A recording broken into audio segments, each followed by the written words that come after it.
Beneath the polished surface of global commerce lies a network of rivalries far more complex than any public dispute. Nations that appear to cooperate often engage in silent power struggles, using trade routes, technological standards, and financial leverage as strategic tools. Corporations, too, compete beyond the visible market through data surveillance, offshore negotiations, and influence campaigns that reshape regulations in their favor. These invisible battles determine whose products dominate shelves, which technologies rise to global adoption, and which economies fall behind. While globalization seems to promise unity, it actually fuels a sophisticated contest for strategic advantage, where transparency is rare and intentions are guarded. Understanding these hidden forces allows us to see trade not as a neutral exchange of goods, but as a battlefield of shifting alliances, suppressed conflicts, and calculated moves that shape the world's economic future. Global trade is often attributed to presidents, CEOs, or public institutions, yet the true architects of market power remain largely unseen. Policy designers craft regulations that quietly tilt competition, while financial strategists build models that predict global demand before it even appears. Logistics engineers analyze ports, traffic patterns, and maritime choke points to redirect entire flows of goods. These experts rarely speak publicly, yet their decisions influence currency values, supply availability, and investment strategies across continents. Their rivalry is subtle but fierce, defined by innovation, secrecy, and precision rather than open conflict. Each one competes to foresee market shifts milliseconds before others, because in the world of high-stakes trade, foresight is worth more than raw resources. Without these silent architects, world commerce would be unpredictable chaos. With them, it becomes a carefully engineered system shaped by minds the public never meets. Before any trade agreement reaches public view, countless private negotiations have already shaped its final form. Diplomats travel discreetly, often meeting outside official venues to discuss terms never written into treaties. Corporate envoys present economic forecasts designed to influence national positions, while legal tacticians craft language that creates loopholes benefiting their clients. These shadow alliances rarely appear in official documents, yet they are the real foundation of every major trade pact. They determine tariff exceptions, resource access rights, and preferential treatment given to strategic partners. What the public sees is only the polished, ceremonial result, not the months of strategic maneuvering conducted in hushed rooms. Such hidden negotiations reveal that the world's most influential alliances are often informal, temporary, and intentionally unrecorded, built not on trust but on mutual advantage and the understanding that secrecy protects power. In today's world, data has surpassed oil as the most valuable resource. Nations and corporations collect data not simply to understand consumers, but to predict and shape future behaviors. Algorithms forecast supply shortages before they occur, allowing companies to secure advantages long before competitors react. Governments analyze economic patterns, monitoring foreign markets to identify vulnerabilities and opportunities. Control of data networks means control of information flow, and control of information flow means dominance. Companies with access to vast datasets can manipulate pricing, redesign logistics chains, and create personalized markets that competitors cannot replicate. Data is no longer a supplementary tool. It is the foundation of economic intelligence, the key to predicting crises, and the engine powering global rivalry. Those who master data systems become the new rulers of trade, often without appearing in any political spotlight. Modern supply chains are marvels of interconnected efficiency, but this very complexity makes them powerful tools in geopolitical rivalry. A single delay at a major port can cripple production lines on another continent.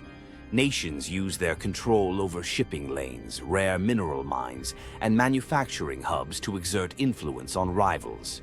Even subtle adjustments, like slowing customs clearance or tightening export inspections, can serve as pressure tactics. Corporations also manipulate supply chains by securing exclusive transportation contracts or monopolizing critical components, forcing competitors into costly alternatives. Supply chains have become silent battlefields where victories are achieved through disruption rather than confrontation. Unlike traditional conflicts, these battles leave no smoke or ruins, yet their impact is profound. Factories halt, prices surge, and entire industries reconsider their dependence on foreign partners.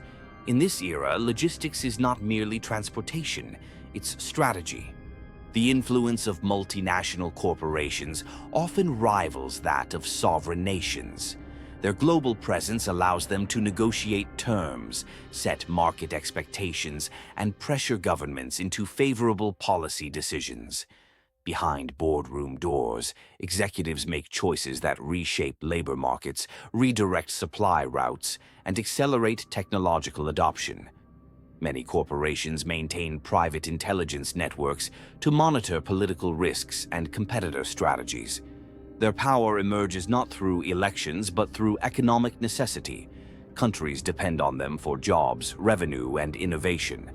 As these corporate empires grow larger, the boundary between public authority and private influence blurs. Trade disputes once fought between nations now begin between companies, with governments intervening only after consequences escalate. In many ways, corporations have become the new geopolitical actors, shaping the world's economic direction with decisions made far from public scrutiny. Technological dominance has become the ultimate battleground of global trade. Nations invest billions in artificial intelligence, microchips, robotics, and cybersecurity infrastructures, knowing that technological superiority secures long-term economic influence. Export bans on critical components, restrictions on advanced semiconductor tools, and patent wars create new forms of conflict that never involve armies, yet can weaken entire economies. Innovation races determine which countries lead in automation, which corporations control key platforms, and which societies fall behind. The speed of technological advancement means rivals must constantly adapt or risk becoming obsolete. Unlike traditional warfare, technological conflict is continuous. Every breakthrough triggers a new competitive cycle. Mastery of technology is no longer optional. It is the currency of strategic power, and those who fall behind risk losing their place in global trade entirely. Control over essential resources, water, lithium, rare earth minerals, energy reserves, defines a nation's strategic influence. But modern resource wars rarely involve armies. Instead, countries deploy investment funds, long-term mining contracts, and diplomatic agreements to secure access. Infrastructure projects, particularly in developing regions, often serve dual purposes: economic support and resource leverage. Corporations join the competition by purchasing land rights and investing in extraction technologies that provide them with exclusive control. These non-violent battles reshape global alliances and can determine whether industries like renewable energy or electronics flourish. Scarcity amplifies tension. Even minor supply disruptions can trigger global price surges. Today, resource dominance is achieved through negotiation, finance, and foresight rather than force. Yet the consequences are just as far-reaching and impactful. Banks, investment funds, and credit rating agencies quietly shape the fate of nations. Their assessments can raise or collapse a country's economy within days. Currency speculators influence exchange rates, shifting trade advantages without a single political decision being made. Hedge funds analyze micro-patterns in market movement, making split-second trades worth billions. Meanwhile, central banks coordinate interest rates and liquidity policies that ripple across global markets. These financial titans hold immense, often invisible power. Their influence transcends borders, and their decisions impact governments more directly than many diplomatic actions. The competition among them, driven by speed, secrecy, and algorithmic precision, creates a financial environment where global trade moves according to forces the public rarely understands but feels every day. As physical borders grow less restrictive, digital ones rise in their place. Nations build firewalls, impose cybersecurity rules, and regulate digital platforms to control the flow of information and commerce. These virtual walls determine which companies can operate within a market and which must remain outside. A country's data laws can make or break an international business. Furthermore, digital certifications, encryption standards, and online taxation policies create new forms of invisible trade barriers. Corporations face obstacles not in ports, but in code. These digital boundaries reshape global competition by granting protected areas to domestic firms while limiting foreign influence. The result is a new form of economic territoriality, a world where trade routes are measured not in miles, but in milliseconds, and borders exist not on maps, but in algorithms. Trade power is not determined solely by economics. It is shaped by perception. Nations launch coordinated media campaigns to present themselves as indispensable trade partners, while corporations use public relations strategies to influence consumer trust and investor confidence. Think tanks, analysts, and influencers are often enlisted to craft messages that shift public opinion.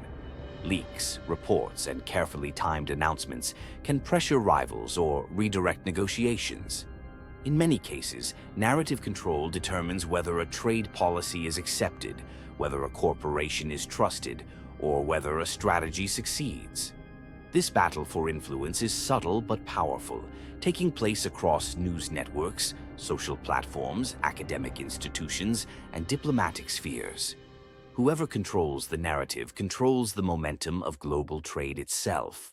When every layer of global commerce is examined, governments, corporations, financial institutions, technological leaders, data networks, and resource brokers, it becomes clear that no single entity rules world trade. Instead, trade is shaped by an evolving ecosystem of competing forces, each seeking advantage through strategy, influence, and innovation. Power shifts constantly as new technologies emerge, alliances change, and markets transform. Some actors rely on secrecy, others on speed, others on sheer economic weight. Together, they create a dynamic system where decisions made in boardrooms, research labs, shadow negotiations, and digital networks all converge to define economic